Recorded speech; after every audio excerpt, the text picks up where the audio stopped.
Hakuna kitu kizuri mzee ninapoambiwa watu ulichisaa. Diangbe keru kapujana lireku. Hakuna kitu kizuri nisae mtoto, mtu ukuje kwa mama yangu na useme, huyu kijana anafanana baba yake. Wazee, unasikiaje? Unasikiaje lila? Mtu anapokuambia, huyu mtoto anafanana baba yake. Watoto hawa wanafanana baba yake. Masikio, mapua, mdomo, baba yake. Akinu utaliranji, kunya kunurabusa. Because watoto wako wanafanya nini? Mami, hebu nikuulize. Mama niwaulize.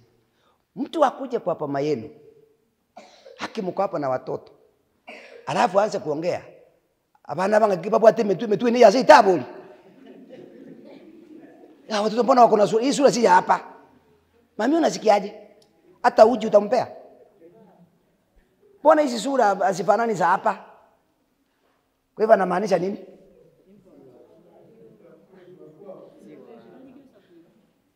Utapenda huyo mtu? Utampenda kwa sababu amekuondoa mahali ulikuwa unastahili kukaa. No incho monta chibuona tebe nga mwana wa namba bwikaina. Sio liko ngire Nyerere. Utaanza kuleta vitu vingine hatukuwa tunataka kufikiria, mambo na DNA. Utaanza kufikiria kama watu wamekataa si wangu, basi si niende DNA. Sio umeanza kuleta gharama. Lakini unaposema hii mtoto ako na mabua kama ya baba yake, hata kama wewe ni mama, ukiambiwa huyu mtu anachisaa, wao wasichana wanafanana mama yake. Bangana bana tutopa kulele chibusi moko pamoja. Kwa tebunga banda bango babwikaini. Hakuna kitu kizuri unapojisikia kwamba hapo ulipo, hapo ndipo ulistahili kuwa. Haleluya. Ngawa suri, ngawa stahili kobera. Hakuna kitu kizuri. Kuna jina mbaya wakisi wako nayo. Itandira bagusimu bwate libe. Unatukana mtoto ambaye mama amekuja naye kerentaniki. Hiyo jina ni mbaya. Ukiambiwa kama ni wewe umeambiwa, unasikiaje? Unapoambiwa jina, unasikiaje? Kuna msichana alizaa mtoto akiwa kwao. Haimaanishi msichana akizaa mtoto hataolewa. Si hataolewa? Na anaenda kwake na mtoto. Na alikuja kwa hiyo poma mtoto akiwa mdogo sana. Kwa hivyo kijana akakuwa, mtoto alikuwa mtoto wa kiume, akakuwa akijua huyu baba wako na yeye ndio baba yake mzaa. Na alimlea tu, na hiyo heshima naye alikuwa nayo. Lakini sijui mahali pepo chafu ilitokea wakati alikuwa anawanya shamba. Akaita meeting, kijana akijua yeye ndio mkubwa. Akaweka hao vijana meeting, na ni watu ambao wameoa, kila mtu ako na watoto wake. Na kila mtu amechenga kanyumba kwake, sasa siku ya kukata shamba imefika. Mzee akaambia yule kijana face to face mbele ya ndugu zake. Wewe sitakupatia shamba hapa. Mama yako alikuja na wewe. Kwa hivyo utangoja nikatie watoto wangu nilio sana wa damu yangu, shamba yenye itabaki ndio utapewa. Mami utafanyaje? Utafanyaje? By the way, kama wewe ni mwanaume waambiwe hivyo, utafanyaje? Sio ni kitu mbaya? Wanafanya hivyo.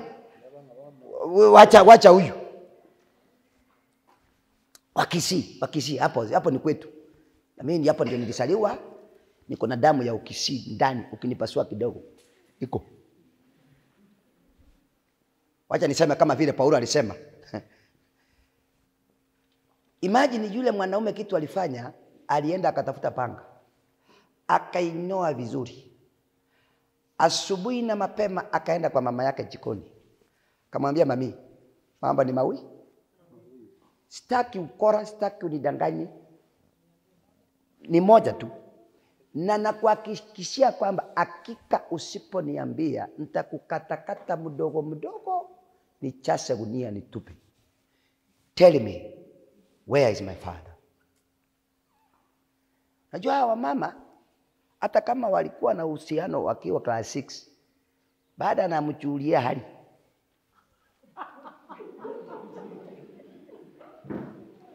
Usicheze. Hawachangi rahisi. Hata kama walikuwa class 7, wanauliza wakipatana na mtu fulani wanachuana. Fulani anaendeleaje? Alikuja akaoa na nyometa. Ako na watoto wangapi? Anajua, ako na hiyo nini yote, information yote. Kwa hivyo anajua. Kwa hivyo mama alikuwa anajua jamaa na vile ameoa, na hata wakikutana kwa soko kuna ile hai wewe ni sisi. Wakati mwingine wanaume unaenda, lakini sio wote. Kuna wale wanakumbukanga. Mama akamwambia wasi, kijana yangu usiniue. Baba yako ako sehemu fulani, anaitwa hivi, weenda paka kijiji kinaitwa hivi, hapa Kisii. Muishi katika kanyumba kae na bana, liacha nyumba yake hapo na watoto na mke. Hasemi, akatoka mbio, akaanguka hicho kijiji. Akaambiwa ni hapa. Akaanza kuuliza, akakutana na wazee wamekaa kwa bench fulani. Makoko nali yako wewe pale. Mnaelewa kitu nasema? Wanaume wazee wamekaa hapo, wako na makofia, chiko biji jinge zuri. Wako hapo. Mzee kijana akaona nisipoambia wazee ukweli, hawa wazee ndio watanisaidia. Akasema ninataka mtu anaitwa fulani wa fulani. Kamuuliza unamtaka kwa nini? Kijana akasema hapa sasa ni kujiweka wazi akaambia wazee ukweli. Wazee wakamwambia bash, kapa. Unajua kuna wazee wanapenda kuhakisha mioto kwa miti ya watu. Bash. Sit here. Huyo mzee unasema saa hii ndiye ametoka hapa. Saa hii yeye ndiye alikuwa amekaa hapa. Simu kamulika mwishi. Akoli. Aiwe kile. Ati naenda nyumbani. Rudi kidogo. Hiki ilana bunole iko ikinekeka kusia tumeke.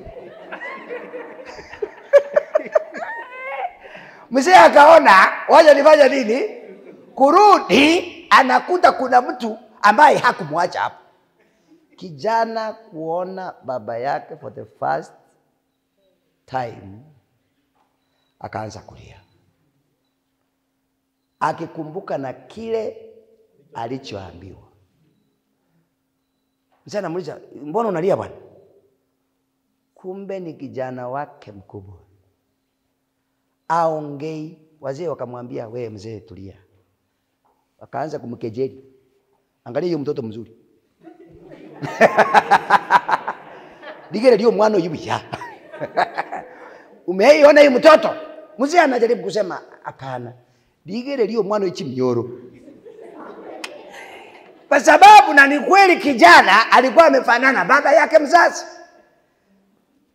Kijana alipoona baba yake akainama akamshika mkono akamwambia, dadi, niambie unaitwa na mtu dadi ambaye hujui. Kamuuliza dadi nini? Akamwambia, dadi, I'm your son. Na moko ranga nebi ntokite mnaona kama ni Nigeria lakini yuko in Kenya, in Kisii. Hello? Iko. Kamwambia, do you remember? Unakumbuka msichana wakati alikuwa anaitwa fulani kwa ilikuwa msee kusikia hivyo Elio ikainuka sasa. Na alijua walisana huyo msichana. Kamwambia, yule mtoto mlie saa ni mimi. Msee akataka kujamu kidogo, alafu nini mbaya? Nini? Akamwambia, dadi tulia. Chenye niliambiwa sitaki kukisikia maishani mwangu. Mzee akataka kujamu kidogo, wazee wengine wakamwambia, mzee tulia. Sasa mtoto hawezi akafukuzwa kutoka huko na ufika hapa na uanze kufukuza. Sasa huyu kijana ni wetu 100%. Sit down, relax. Sasa mzee akaanza kumwaga mate, nitaenda kuambia mke nini? Najua mama naye, mama kuna mama wengine na watoto wamekuwa wakubwa na shamba amewapatia watoto wake. Sasa sina. Ukamwambia mzee tulia. Tukupange, tuende kwa chief. Hiyo ripoti ifike huko, chief awe ameelewa, ako na ujumbe. Hello? Si mambo ikaanza. Wale waliposikia wa nyumbani wakasema hakuna, mapanga ikainuka juu. Hakuna. Mzee akaletwa mbio kwa sababu wacha kudanganya, ulikuwa na mipango ya kando. Mzee sasa hata mahali pa kukaa hana. Mzee anakimbishwa na mama anamwambia enda na sasa mzee paka anaenda kuishi kwa relatives. Mambo imekuwa mbaya. Chifu alipoingilia kati, chifu anafukuzwa, wakaleta paka Dia akasema kwanza sikia, wazee, enda mwokae muongee, sio hivyo ndio wanasema, mniletee ripoti. Chifu akasema songa kidogo, huyu naye kwa sababu ni wa hapa, apate mahali pa kuishi. Enda mkae muelewane msonga musukani, tumwatire mumuroyo na yeye apate. Wakakasema si hapa. Chifu akaita wazee wake wa kijiji akamwambia kwanza tunafanya ujinga. Kulingana na mila na desturi ya Wakisii, ntuli gwatera baisia. Turatera bangina. Tunapasulia shamba akina mama. Waacha mambo na vijana, hii ni ujinga tunafanya kwanza. Vijana kushtuka, chifu ndio huyu na wazee, serikali yote, shamba ikakatwa katikati kutoka juu paka kwa maji. Tangazo likawekwa, mumepewa wiki 2 chochote. Hapa kwetu mama mkubwa, mke mkubwa anakaa mkono wa kushoto, wa kulia, hapo ndio anakaa. Chifu akasema chochote kinachopatikana hapa umepewa wiki 2. Kama hautatoa, ukikiguza utajua ujui. Kwa hivyo kama ni choo, kama ni unity ya ng'ombe, nyumba, chochote, hata kama ilikuwa ni permanent house, waling'ang'ana wiki hiyo kuhamisha vitu zao emeteme kabili, kuhamisha kwa sababu kumekuwa vibaya. Kijana akasimama kwa shamba ya mama yake, akaiangalia kutoka juu paka chini, kwa sababu paka chini si akachia lengo. Kijana akaenda kwao, ile kwao ya mahali alikuwa, akabeba watoto wake na mke wake, akawaleta kwao mahali alisaliwa. Akachenga nyumba, akachengea na mzee, kwa sababu mzee sasa ana uhusiano na ile nyumba nyingine, akachengea mzee, akaanza kuishi vizuri. Kwa hivyo ukiwa first born, usikuamilie kwamba wewe ni mkubwa. Kuna wakubwa watakuja. Usikae hapo. Ukisema wewe ni mkubwa. First born. Usikae hapo mimi kijana mkubwa. Kuna watakuja. Mami, usikae ukisema mimi najua mzee wangu hana shida, tangu tuoane hajafanya kitu. Au kuwa primary na secondary watakuja. Anda. Kijana akaingia kwao, naye akajisikia vizuri. Hakuna kitu kizuri kama kukaa kwa baba yako.